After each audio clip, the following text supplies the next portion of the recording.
ভারতের আইনের চোখ কিন্তু আর বাঁধা নয়।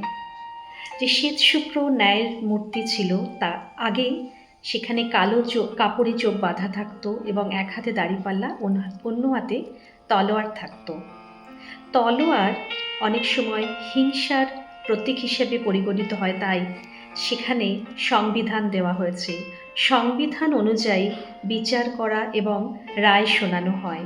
তবে দাঁড়িপাল্লা কিন্তু বলা হয় যে বাদী এবং বিবাদী উভয় পক্ষের যুক্তি শুনে বিচারক বিচার করেন, তাই মানদণ্ডে দুজনেই সমান এবং সেজন্যই দাঁড়িপাল্লা এটাই ডিনোট করে। আর ন্যায়মূর্তি থেকে কালো কাপড় সরিয়ে দেওয়ার কারণ হচ্ছে আইনের চোখ বাঁধা নয়, আইন সকলকে সমান চোখে দেখেই আদালত বিচার করে।